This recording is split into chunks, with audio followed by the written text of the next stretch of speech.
may take our seats. Hi, girl. Thank you. Hey. Hey, y'all. Okay, so now a brief intro, like we did with our other guests, just to introduce yourself. Who are you? Thank you so much, Lish. Ngiqala ngivulele kuqala kuMawawa because Nqandeka. I would like to greet the congregation, all Mama, Dad, Mrs. Sopudi, all protocols observed. Igama lami lesiXhosa uHombakazi. Zange ndilithande ke kuba umama wandibalisela uba ndathiwa ngumsihlobo esasifike sikhuza umntana othuleyo ongakhaliyo wathi lihombakazi lo mntwana. So ndaqonda lidala manje ligama. So but ke ligama lami ndiliqabakazi libomvane laseXhorha.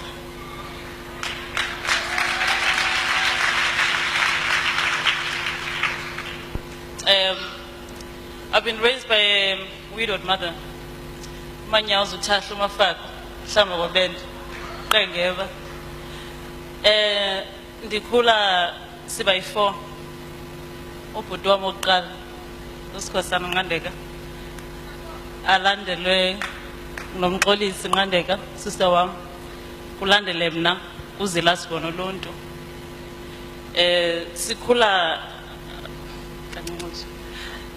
I hope you don't mind, it's close. Okay. Sikulela kumakhulu, uMamdolo, uDlangamandla. Intombi yayistrongo. Wayelima, wayethunga, epheka. Yayimofu, eyayitsala nenkunzi, nenkabi. Umama has taken that from her. So sihlala sonke siyifamily. So my mother moved, wayozakhela ikhaya lethu. She was very proud. Wasakhela uRota, wadaka nenci. And we lived there, but at some point we were caught up in poverty. So she looked around at the resources she has, and she started our garden. So that's when we said goodbye to poverty. So for me, when I planted ukulima, it comes without even me knowing. Like I don't realize it. So I am because she is. I am because kumlimikazi besides anything. So ndikhule ndifunda ezilalini eMqhele esikoleni, and then I moved from there ndayofunda eNyanga eNgcobo ehostel, hlala iminyaka emithathu ehostel. Emva koko ndayofunda eFort University of Fort Hare, ndenze agriculture. Yes, that is me. And then after that?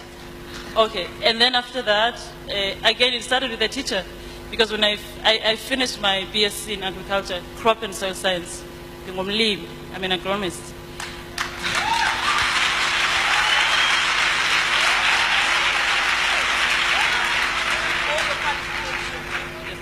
Then I did BSc in agriculture, crop and soil science. After that, I did honors in soil science, specializing in soils. After that, I did masters in soil science, specializing in soils. Specializing in soils. Soils. After that, it started with a teacher because I got a supervisor for my master's, an Afrikaner from Bloemfontein. So he believed in me. I didn't even know because I was a tutor, tutoring other students. Mercy, are you a Zimbabwean? I get that too. Always. In fact, people start speaking English. And I was like, no, Dr. Mkhosa, why are you saying that? He said, you work very hard. You're very dedicated.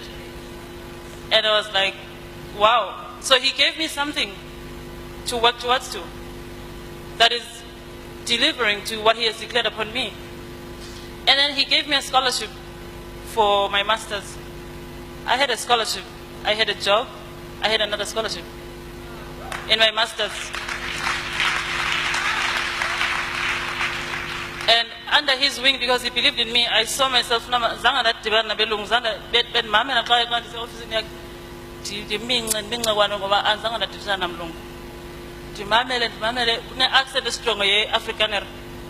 I had to teach myself into it. And then the second year master's, I'm halfway through. I met a French lady Actually, I had a dream. I'll just be honest about it. I had a dream. I was looking for a place to stay. And young in certain staff houses, and I asked for a place to stay. And being me, I follow up on anything. I woke up, dressed up, and I went to the house. I went to a pupen, and ndafika la mama ngicela uba no mntanami sendikise ngayindlu. Ndabuza akho abantu banezindlu apha imandikusa ukhona umlungu ofikayo ongumakhelwane wami.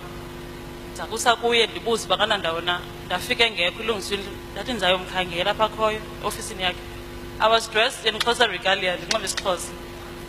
Ndayomkhangela, ndafika ofisini yakhe. Wow, I think I like you. I had to listen to the French accent. Morning, what can I do for you? What you're looking for? And I told her I was looking for a place to stay. And she said, yes, I'll give you the place. You can come see it. And she only gave me like 300 rands per month, which was nothing. And after that, I asked if she knows any scholarship or anything, and instantly she gave me something. And halfway through my second year of master's, I had to apply for the scholarship, and I got it. So I studied in Ireland for my first year, a master's in food security. And after that, I went to study in France. I'm currently studying in France.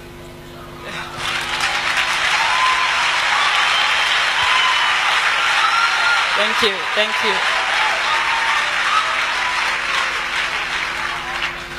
So I'm studying in France in a school of agriculture, and now I'm currently doing my thesis with my Kerala University. I'm based in Uganda. I'm living in Uganda. Wow, okay. And sorry, one little thing. So in my traveling, I started writing, and I've finished 2 books. I'm writing a 3rd one.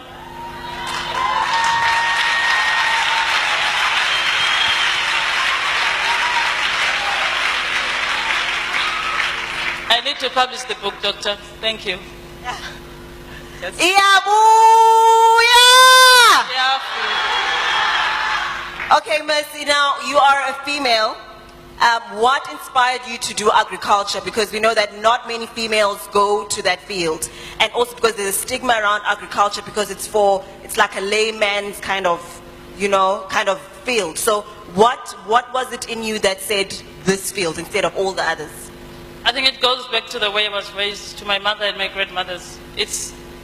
Agriculture was our life. And when I finished junior secondary, we didn't have a maths and physics teacher. Like, we survived on nothing. So when I got to high school, agriculture.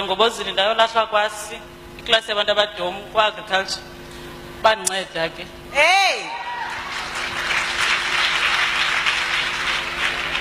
Uthi wayolahlele class nyamana badom kwa agriculture abayazi bayakunceda. Njalo. Okay. All right. So now just tell us about the opportunities when it comes to agriculture. I don't think we understand the value of land. We don't get it. Just bring us to light, school us. I'll start with the young people. Agriculture, guys. If you want to be wealthy, look at your soil. Agriculture, it's just divided into 2. There's crop breeding and animal breeding. That is the focus of agriculture. We want to get the best yields, and we want to get the best animals. So, for example, in crop, we have people who are specializing in horticulture, that is vegetable production, fruits, and all those techniques. And inside that, you can even specialize and, for example, focus on hydroponics. That is the growing of the vegetables in water. Glass houses. Flowers. There are people who specialize on that. And you can be a soil scientist like me, that is to focus on soil tests and determining fertility and everything. So you have people who are just specifically for that. And you have many people like agronomists who are mixing all these things. And you have people who are focusing on animal sciences, that is the breeding of animals. And within that, you have people who are focusing on animal diseases, their genes, they are just the makeup, the morphology of the animal body and everything. So it's very complex. Xa kuthiwa uyokwenza agriculture, akuthiwa unokwiqhuba. Get that right? According to Vasanekuba, so there are many others, and you have people who are just in academia, who are researchers. So uba umuntu ozithandela i-computer, you can, computer nencwadi nofunda, you can still be an academic. For example, that's what I do, that's what I am. I forgot to mention that I'm also registered with the HuffPost South Africa, the national blog. It's a very famous one, I'm sure people who read know it. And I've published a couple of articles on the land distribution issue and the unemployment in South Africa, and I'm working on another one. So you can be an academic still, but being from agriculture, so there are many, yeah. So there are many things you can venture into. Now, just tell me, this is our second last question. For you, what is the purpose? What is the goal? Where do you see yourself? What's Mercy's end goal? Oh, okay. First of all, I don't see myself employed. I know that's a risk, but I'm not going to be employed because I believe that each and every one of us is a job creator where they are. Our qualifications, they serve a deeper purpose. I know my purpose. I love teaching young people. I love engaging young people into a productive life. It goes beyond getting a job. It goes beyond having a qualification. So where I see myself deep into writing books, being an African intellect who's writing books in different subjects. So I'm much more, in my books, I'm much more interested in politics. I question the status quo. Why do things happen the way they happen? Why do people do what they do? So if we have to understand that. So I believe that my calling is teaching people into understanding their potential. For example, my theme now is job creators because especially as Africans, we have been taught into knowing that you need a white-collar job. So we have been taught into being hewers of wood and fetchers of water. And that is what it has always been. So la mentality yafika to say mentality of because I believe that there's nothing wrong with having a job, not at all. But you have to understand where you're going with it. You cannot be working for someone all your life. It's not possible. So what I'm focusing on, I'm establishing an organization. For now, I call it Job Creators, but I want young people who are going to be involved. We have to talk about opportunities because I feel like we don't pursue opportunities. Opportunities are there. If I manage to get a scholarship to go abroad, it means they are there. So what the message that I think in this season, because I won't say my whole life, but in this season, the message I'm preaching is that you can create your job. And it starts in the backyard. Why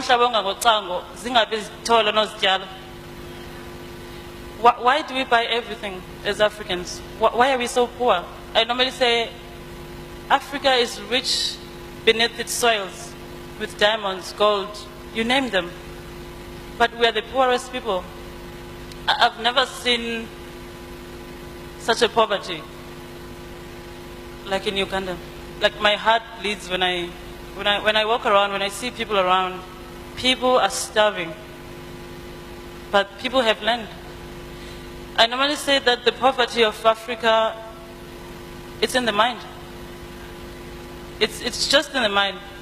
Because, for example, you watch those people, Benzis Dena Gotak, but Tumtos Zakeli and Zungatu Akeli Haku, and Aziz Dena Nawamans. Why? It's in the mind.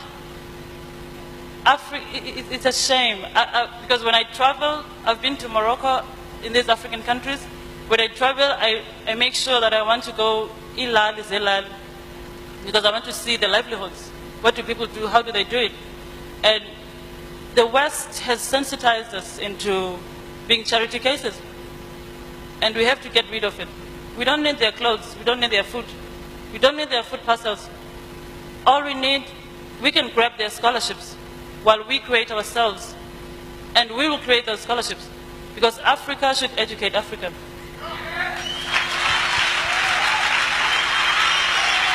please repeat that last part? Africa should educate Africa. Africa should educate Africa. And then now finally, Mercy, this is Youth Month, this is our last service. To the young people, to the young person sitting right there, what message do you want to leave for them? To young people, I would like to say opportunities are there. You need to grab them. There are just few pillars that I normally say everyone has to have them. For example, personally, I read for a living. I can read anywhere. I have taught myself to read about 4 books per month.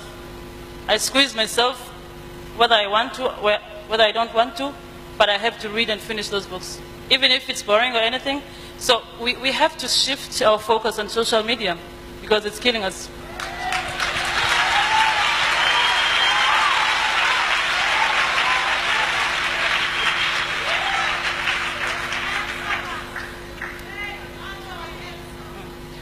So, for example, I have my books on my phones because I realized that if only I'm in the challenge and I put up,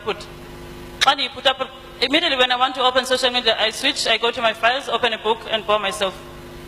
And it helps me. So we have to develop an attitude of reading because as Africans we do not read. What I've seen in Uganda, I bought a roasted banana by the roadside. Someone wrapped it in a book page torn from a book. My heart bled. I was like, what's wrong with us? What's wrong with Africans? There is no way that you can...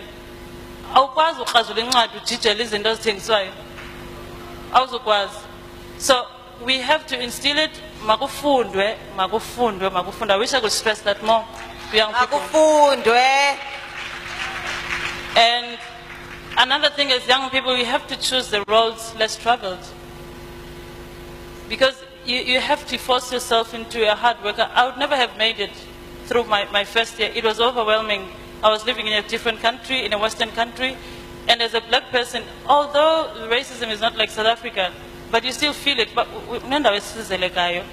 So you have a lot of things to do, not necessarily to fit, but to make it, to balance your life.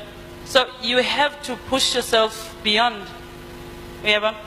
And another thing that I will mention is that ilihlazo into yokuba sithi sine businesses zethu singabantu abamnyama singasupportana.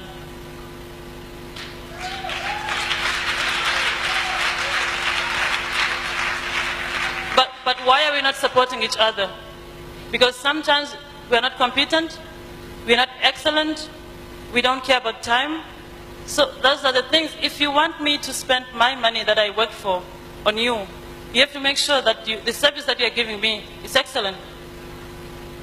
So, on young people, work on your time management, on your competency, and on your excellence, and you will flourish. And everyone, actually everyone, about business, we are also phone.